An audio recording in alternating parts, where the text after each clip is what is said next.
"This is a very serious offense," Sullivan told Flynn, even after Mueller's prosecutors told the judge they agreed that Flynn should face little to no incarceration because he cooperated with their investigation.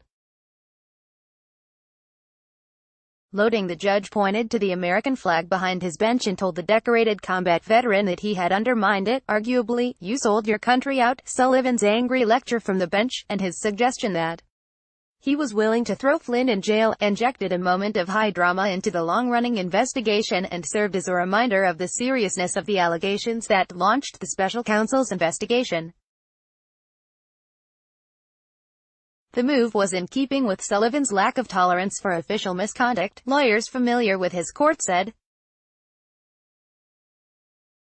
Sullivan also expressed frustration at a lack of information about what Flynn has given Mueller's team. Although the special counsel earlier this month credited the former national security advisor with providing substantial assistance on his probe and another criminal investigation, the judge said it was nearly impossible to render a fair decision on Flynn's sentencing without knowing the details of his cooperation. Ex-national security advisor Michael Flynn gets a dressing down from the judge. Credit.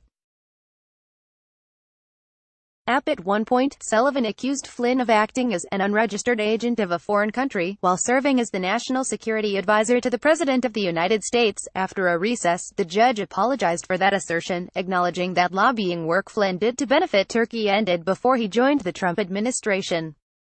Sullivan, the longest-serving active federal judge on the U.S. District Court in Washington, was first appointed to the District of Columbia Superior Court by President Ronald Reagan in 1984. He was named to the District Appeals Court by President George H.W. Bush and appointed to the federal bench by President Bill Clinton. The product of Houston and Gardner, a storied Washington civil rights law firm, Sullivan is best known for his robust enforcement of the rule that prosecutors must disclose any evidence that could help defendants establish their innocence. Loading, before the 2016 election, Sullivan had criticized Democratic candidate Hillary Clinton's use of a private email address while Secretary of State, at one point during a public records lawsuit decrying the drip of revelations about her email use. When does it stop, he wondered.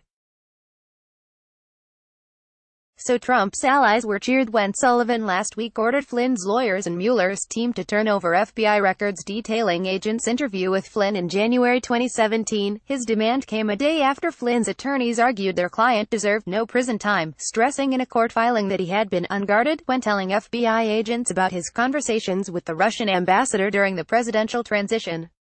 Some Flynn allies, including the president, speculated that the judge was probing possible FBI misconduct. "I think it's a great thing that the judge is looking into that situation," Trump told reporters. The president tweeted, "Good luck," to Flynn early on Tuesday. Arguably, you sold your country out. U.S. District Judge Emmett Sullivan and Fox News, Trump ally and former Judge Jeanine Pirro predicted Sullivan would throw out Flynn's conviction. The Wall Street Journal published an editorial alleging that the FBI's treatment of Flynn reeks of entrapment, and calling on Sullivan to question the entire plea deal. Sullivan did, but not the way they expected. On Tuesday, nearly a dozen members of Mueller's team showed up at the downtown Washington courtroom for the hearing, filling the front bench. Flynn, wearing a blue suit, was flanked by his two attorneys. Sullivan quickly indicated that he was offended by Flynn's suggestion that he was misled by FBI agents. And he said it appeared that the former national security advisor was trying to have it both ways, to take a generous plea deal even as he telegraphed that he might have been entrapped.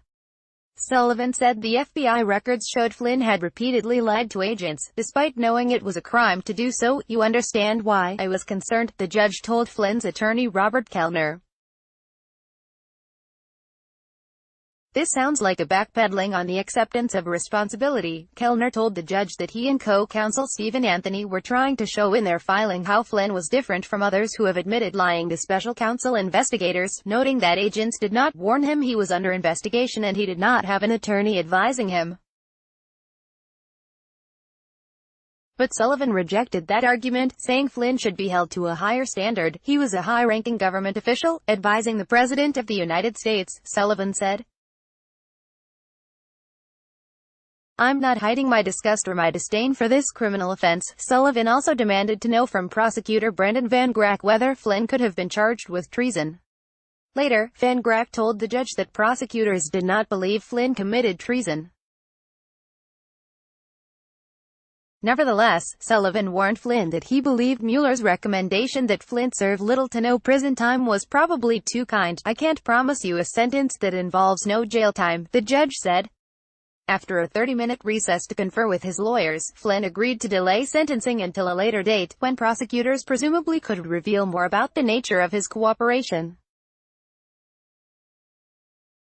Sullivan ended the tense hearing with a status conference set for March.